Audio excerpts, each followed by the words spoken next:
dear friends and colleagues, my name is Jesper Skalberg Karlsson. I'm a part of the Committee on Health and Welfare in the Swedish Parliament.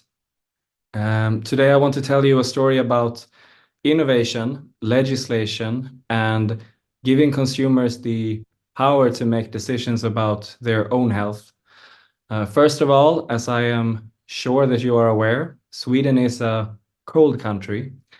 When tobacco was introduced as a plant in the 1700s, it soon became apparent that growing tobacco in a cold climate did not produce the finest quality of products.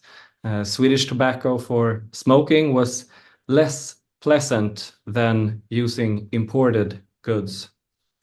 So the solution was to innovate, and Swedish snus was introduced in the 1800s, a form of pickled tobacco that you could put under your lip and get a slow release of nicotine.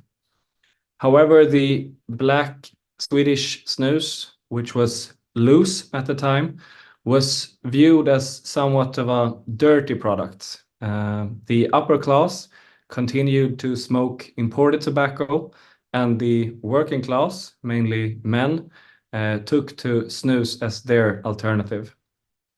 During the Second World War, modern cigarettes were cheap and made their way across Europe. Swedes, with their now long-time use of snus, kept on using snus. Smoking rates were therefore lower than they were in Europe, while overall tobacco use was comparable to that of other countries. Men used snus in their construction sites, hands-free, while the rich population and women kept smoking in their own salons.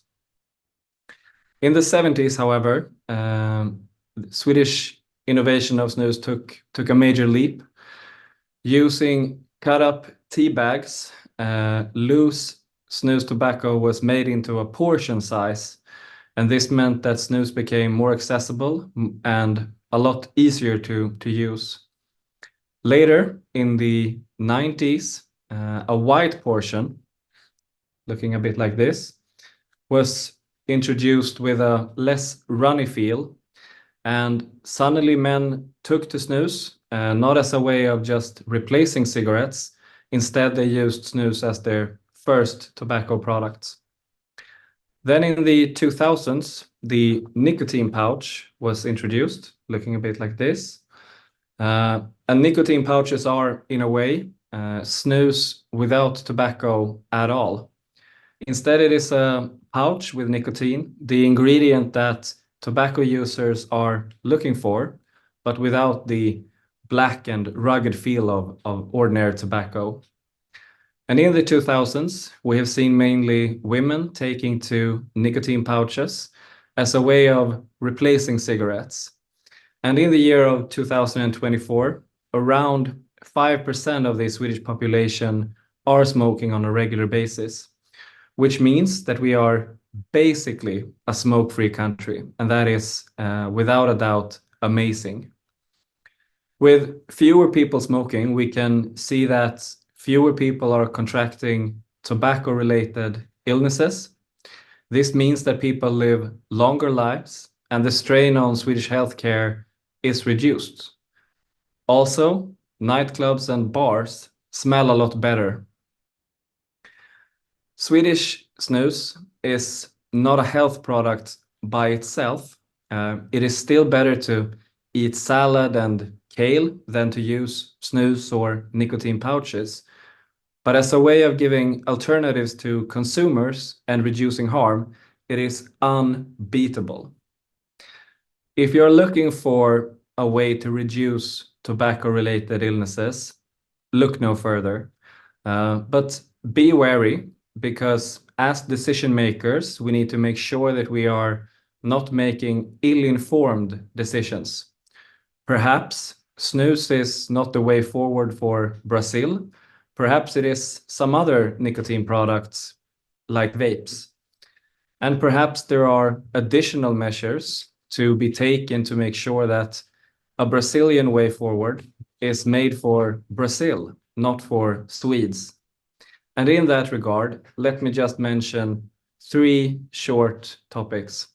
Number 1, kids should not use tobacco or nicotine products. Keeping these products out of hands of the younger generation must be given a top priority. Number 2, consumers can make their own decisions regarding their health. It is not our job as decision makers to say that everyone should use snus or a vape. Rather, it is our job to make sure that all tobacco and nicotine products have relevant information on them regarding the health effects. Then consumers themselves can make informed decisions. And number 3, the most important one perhaps, there are no nicotine-free countries, but there is a way to reduce smoking rates. And my hope is that Brazil wants to make that journey, because longer lives and lower cancer rates is a great deal, both for people, their families, and for the government and the country. Thank you.